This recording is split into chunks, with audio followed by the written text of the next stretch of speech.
começar aqui, ó, vamos entrar um pouquinho no módulo de transtornos miccionais, tá, pessoal? Dentre eles, a gente vai discutir um pouquinho da bexiga hiperativa e da bexiga neurogênica, tá, pessoal? Então a gente vai discutir um pouquinho dessas situações aí, beleza? Tranquilos? Bom, como definição, pessoal, a gente tem que transtorno miccional, pessoal, ou incontinência urinária, pessoal, é a perda involuntária de qualquer volume de urina, tá, pessoal? Seja ele relevante ou não. O que acaba acontecendo, pessoal? Tem muitas vezes que, como não atrapalha a qualidade de vida do paciente, ele nem se queixa. Mas o que eu quero dizer com isso, pessoal? É qualquer volume de urina, seja em qualquer ação que o paciente está fazendo. Ah, dei muita risada, putz, escapou um pouquinho de urina. Ah, fiz muita força, escapou um pouquinho de urina. Normal, tá, pessoal? Até certo ponto, mas já é incontinência urinária, tá? Então, quando não... Muitas vezes acontece, muitas vezes atrapalha, assim, a qualidade de vida do paciente. O paciente deixa de sair porque ele acaba, não consegue segurar. Então, infelizmente, temos situações desse cunho. Bom, temos três tipos principais, pessoal. A de esforço, a de urgência e a mista propriamente dita, tá? Até aqui tranquilo, pessoal? De boa? Vamos lá. Incontinência, pessoal, então, em algum grau pode ser encontrado em até 50% dos pacientes acima de 60 anos, que é normal, tá, pessoal? Porque vai afrouxando-se estruturas, dentre elas a uretra. A uretra vai ficando mais baixa, tá, pessoal? A gente vai falar a respeito do tratamento disso daqui, a gente vai falar também disso daqui. Ganhando destaque muitas vezes apenas quando há prejuízo na qualidade de vida, ou seja, quando o paciente começa a se queixar. Mas muitas das vezes acontece a perda urinária, mas não atrapalha. Não, foi porque eu carreguei, putz, fui na academia, fui fazer aqueles levantamento de peso, era muito pesado e aí escapou um pouquinho de urina. Mas já é incontinência urinária. Tranquilos? De boa? Passamos. Fisiopatologia, pessoal, só para a gente ter uma noção do que a gente está falando. Bom, a incontinência urinária, pessoal, ocorre devido a alterações na anatomia e fisiologia do trato urinário, constituído pela bexiga e uretra. Bexiga, tá vendo que sou eu que faço slide, né? Tem erro de ortografia também. Então sou eu mesmo que faço isso daqui. Continência, pessoal, acontece através da sinergia entre os músculos pélvicos, fáscia, tecido conjuntivo, vasos e sistema nervoso, tá, pessoal? Ou seja, é uma máquina que vai dar uma conjuntura no mecanismo de continência urinária. Não depende só de um fator, tá? Essa perda ocorre devido através da pressão intravesical, é superior à intrauretral, ou seja, a pressão intravesical da bexiga, ela supera os esfínteres e acaba perdendo-se urina. Tranquilos? Dito isso, pessoal, todo mundo sabe como é que funciona o ciclo miccional? Enchimento e esvaziamento. Enchimento, a gente tem o relaxamento do músculo detrusor e o fechamento do esfíncter interno aqui embaixo, tá, pessoal? E quando a gente tem a fase miccional, você tem a contração do músculo detrusor e a abertura desse esfíncter. Então, enchimento e esvaziamento. Tranquilo, né? Isso aí todo mundo lembra. Bom, quadro clínico, pessoal, é relatado pelos pacientes queixas de perdas urinárias involuntárias, como, por exemplo, gargalhar, subir escadas, sem estímulo ao aumento da pressão abdominal e ou sintomas compatíveis com urgências urinárias. O sintoma é a perda involuntária da urinária e o sinal, obviamente, é a perda efetiva da urina, tá, pessoal? Ou seja, você vê que perdeu a urina. Tranquilos? De boa? Seguimos. Fatores de risco, pessoal. Galera. Diabetes. Primeiro deles. Diabetes descompensado, pessoal. Os índices glicêmicos aumentados, pessoal, eles vão danando estruturas nervosas, tá, pessoal? Principalmente na periferia. Lembra, pessoal, que o paciente diabético pode sofrer pé diabético? Por que o paciente tem o pé diabético, propriamente dito? Porque como ele perdeu a parte sensitiva, ele machuca e não sente. Então vai aumentando. E como ele já perdeu essa microcirculação, tá, pessoal? Então aí ele não consegue cicatrizar. Então é isso que acaba acontecendo. Paciente diabético, paciente obeso, tá, pessoal? Força estruturas, aquele paciente que está muito obeso, ele acaba forçando estruturas. Tais quais? AVC. O paciente teve um acidente vascular, tá, pessoal? O paciente teve um AVC, pode incluir esses mecanismos aí de perda urinária, né? Pneumopatias crônicas. O que tem a ver pneumopatia? Quando você tosse, não força as situações? Imagina o cara que fica assim o dia inteiro. Vai acabar afrouxando estruturas, tá? Cirurgias pélvicas prévias, tais quais? Dentre elas também, pessoal, prostatectomia radical, tá? Ele entra também nesse cunho aqui. E radioterapia. Você sabe como funciona a radioterapia? Você vai lá e põe uma mirazinha em tal estrutura e você vai lá e aponta o raio para aquela estrutura. Muitas das vezes, por conta de risco-benefício, você acaba afetando estruturas anexas, tá? Mas é questão de risco-benefício. Para incontinência urinária tem tratamento, para morte, até onde eu sei, não tem. Então, fica a critério do cliente também, mas eu vejo que é mais viável você, às vezes, ter uma incontinência urinária do que morrer. Bom, dito isso, pessoal, a gente parte para a parte do exame físico. Exame clínico, pessoal, ginecológico, fundamental. Para ver se tem algum prolapso, se tem alguma situação dessa, tá? Avaliar o IMC, justamente porque obesidade é um dos fatores desencadeantes. Então a gente tem que avaliar esse IMC. Reflexos clitoridiano, público-cavernosos. Durante o exame ginecológico, avaliar o trofismo da vulva e da vagina, perda urinária, a manobra de Valsalva e intensidade da força de contração da musculatura perineal, tá, pessoal? Dito isso, pessoal, deve ser feito por um ginecologista mesmo, tá? Onde é um urologista, tá, pessoal? Pode ter essa maior acurácia dessas manobras aí. De boa? Tranquilos até aqui? Alguma dúvida? Seguimos então. Fala, no ginecologista, ele vai avaliar, vai fazer toque, tudo. E no homem, como é feito a avaliação? Pelo urologista também você faz um teste que se chama urofluxometria. A gente vai chegar nele. Bom, da abordagem diagnóstica, pessoal, o que é importante aqui, ó, a gente avaliar a história patológica pregressa desse paciente com as comorbidades que são fatores de risco para incontinência urinária. Tais quais? Paridade. O parto vaginal, pessoal, imaginem só uma criança ali pelo canal, tá, pessoal? Obviamente, pacientes que passaram por parto vaginal, tá, pessoal? Parto normal, ela acaba sofrendo situações de perda de incontinência urinária, mecanismo de continência, tá? Doenças do colágeno, pessoal. Síndrome de Ehlers-Danlos. Lembra disso daqui? Não. Não? É uma patologia do colágeno do tecido conectivo, tá, pessoal? Aonde é muito característico do paciente muito alto e muito magro. É o famoso bonecão de Olinda, assim, sabe? Esse paciente aqui, inclusive, ele tem uma predisposição maior a ter dissecção aguda de aorta, que é um problema do tecido conectivo. Na aorta você tem muito tecido, colágeno do tecido conectivo, então ele tem uma tendência maior a ter dissecção aguda de aorta. Não sei por onde que eu falei tudo isso aqui, mas é verdade. Tem essa. Agora pulei de urologia para cardio, foi foda, né? Doenças crônicas, tá, pessoal? Como aumento da pressão intraabdominal. Paciente com DPOC, paciente que fica tossindo, o cara tosse bastante, então acaba afrouxando essas estruturas. Constipação intestinal, paciente que é muito constipado, faz muita força para defecar, então ele acaba forçando certas estruturas, muito mais característicos da mulher. A mulher tem o intestino mais preso do que o homem, tá? Obesidade, diabetes mellitus e radioterapia prévia. Então a gente tem que investigar tudo isso daqui. Lembrando, pessoal, parte de vocês que são médicos, faz essas perguntas para o paciente. O paciente não vai chegar para você e falar assim, doutor, eu tenho Ehlers-Danlos. Ele não vai falar para você.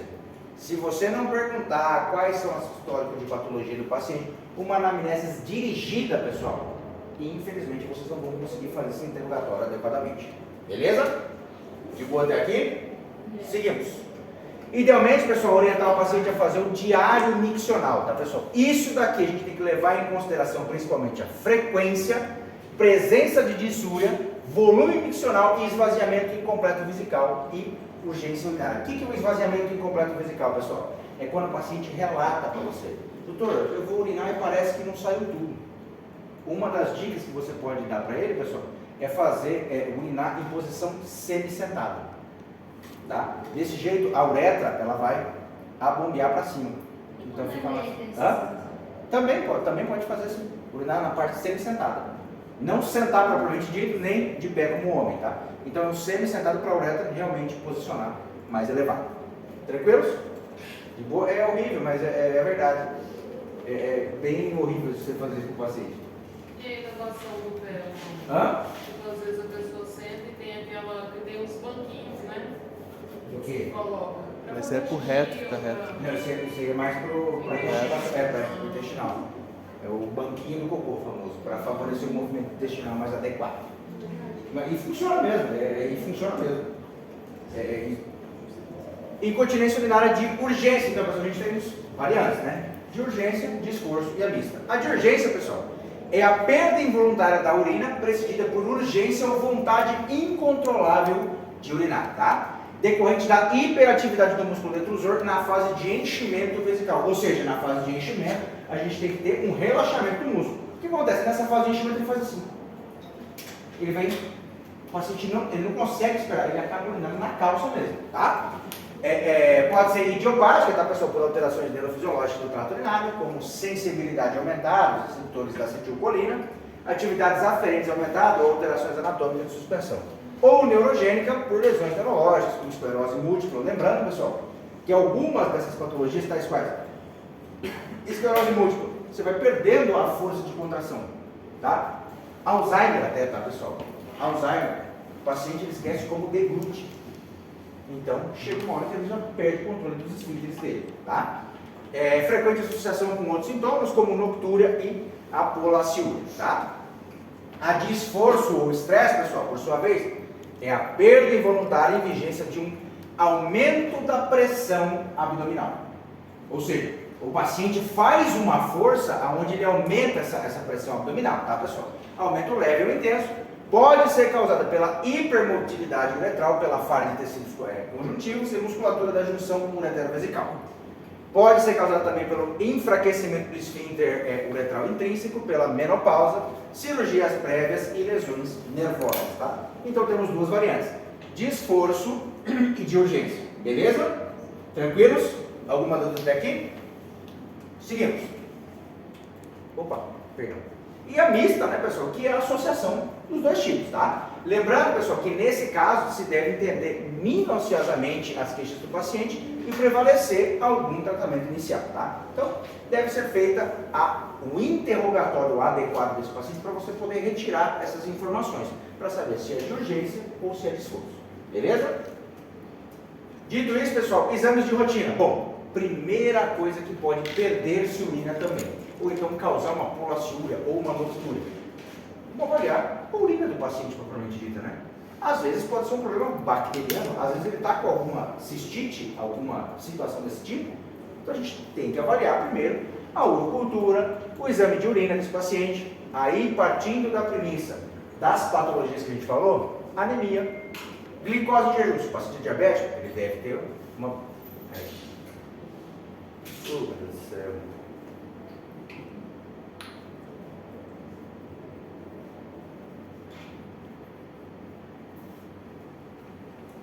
Minha mulher viajou, cara. E o cartão começou a pintar.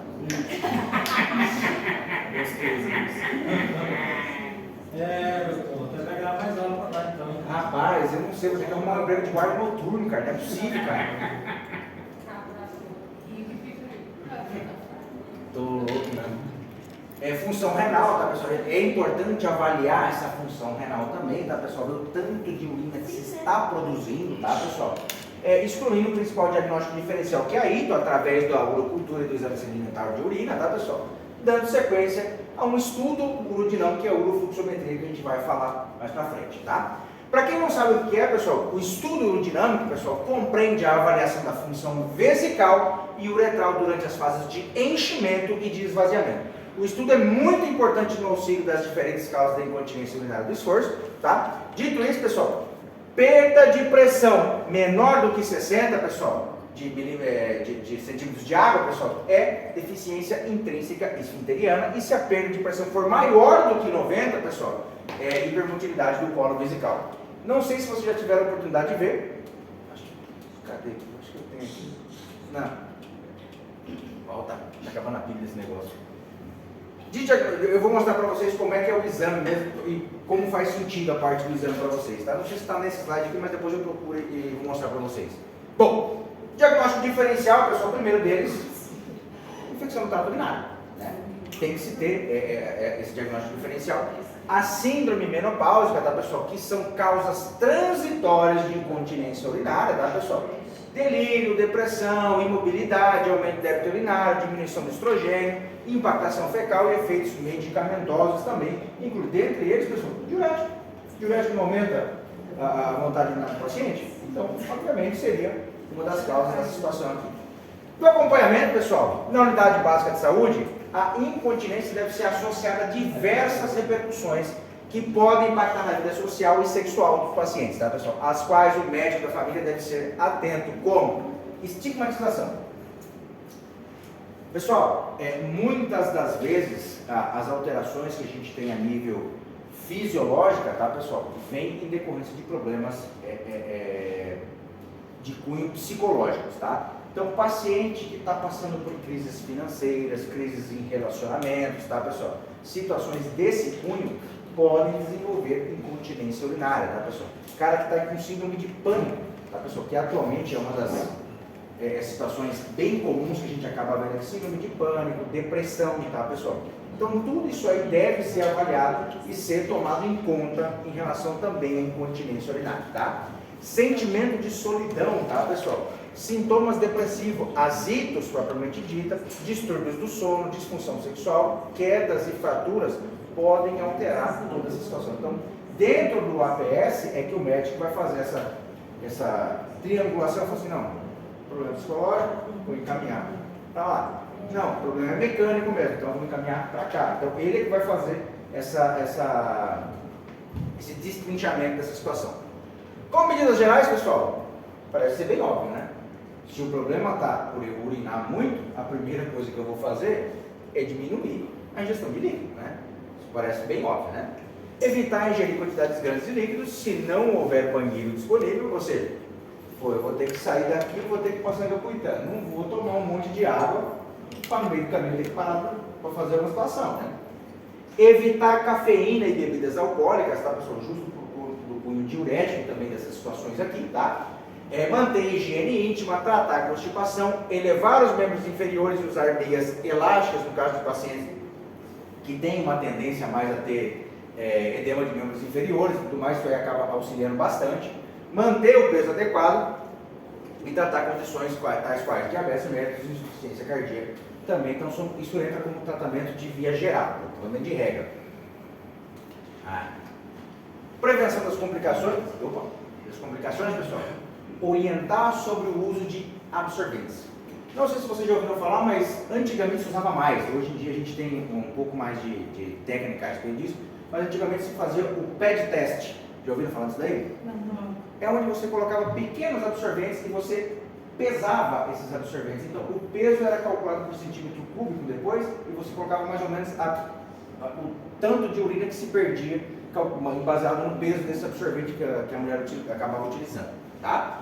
Colocação de barras de apoio no banheiro de casa, justamente para você evitar fazer força. Então a mulher ou o homem sentou para urinar, ela se apoia, então fica mais fácil, então você faz menos força abdominal, tá? Manter caminho até o banheiro bem iluminado, parece bem idiota, mas no paciente senil, no paciente de mais idade faz muita diferença, tá? Vasos sanitários na altura adequada e uso de urinóis no leito, tá, pessoal? Então isso daqui é de suma importância nessa situação, tá? Dito isso, pessoal, da incontinência urinária de esforço, pessoal, epidemiologicamente existe uma prevalência entre 15 a 35% em mulheres adultas, 80% em idosos institucionalizados, tá, pessoal? Aquele paciente que está em asilo, numa situação desse jeito, tá? Mais de 60 anos, pessoal, existe 2 vezes mais frequente em mulheres, tá? Uma observação importante, em homens vemos uma incidência muito maior pós a prostatectomia radical, ou seja, tirou-se a próstata. E, pessoal, isso daí é ponto passivo, tá? É uma das complicações da cirurgia. Raramente o paciente que faz prostatectomia radical não acaba com disfunção erétil e incontinência urinária. Raras as vezes, tá? Justamente porque existe uma relação muito próxima ali. Então é difícil de você acabar só fazendo aquela situação. Dito isso, pessoal, etiologicamente existe uma disfunção esfinteriana. O esfíncter, ele acaba não cumprindo o papel dele. Então na fase de enchimento, onde ele deveria fechar, ele acaba não cumprindo esse papel, ele abre. Então ele acaba perdendo essa urina por conta dessa disfunção esfinteriana. Alterações da posição ou mobilidade do colo vesical, tá? Importante, pessoal, fatores de risco, tá? Eu pego bastante nessa parte aqui porque tem, inclusive, algumas perguntas aqui a respeito dessas situações aqui. Primeiro delas, pessoal, parto vaginal, tá? Atenham o seu parto vaginal. Partos traumáticos, alterações do colágeno, que são as situações de Ehlers-Danlos, tá? Síndrome de Ehlers-Danlos, deficiência estrogênica, que é mais comum da mulher com um pouco mais de idade, tá? No período pós-menopausa.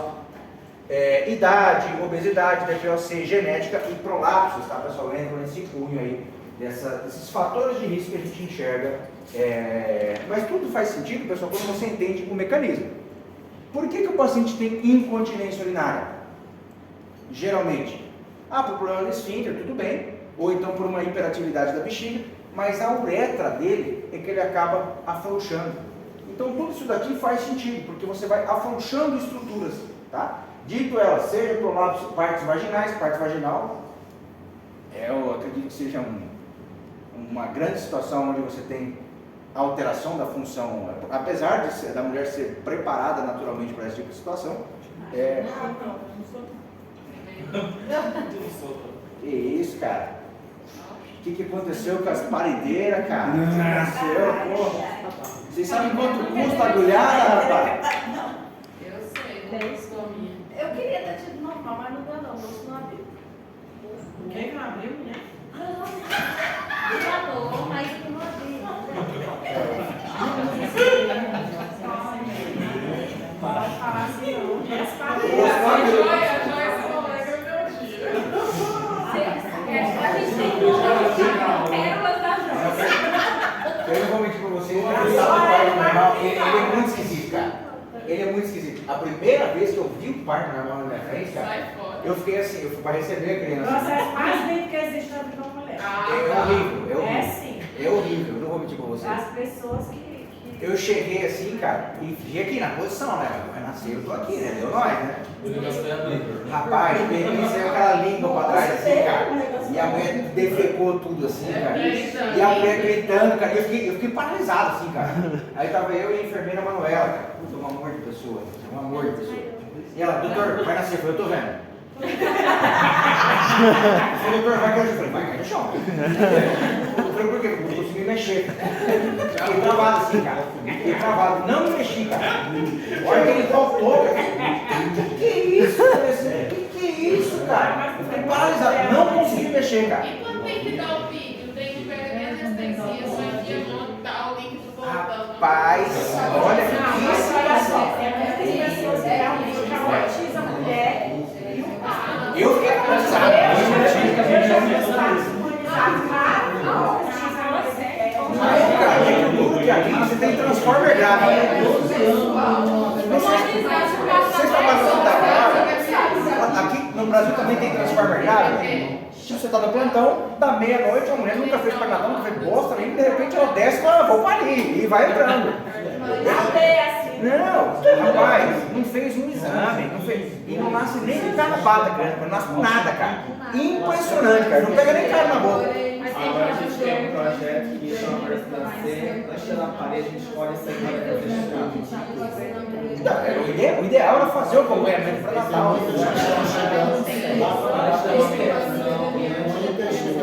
Doutor, quer um cafezinho? Tá conversando com ele? Vamos ver, quer um intervalinho? Vamos dar um intervalinho. Hoje não é Eu tirei esse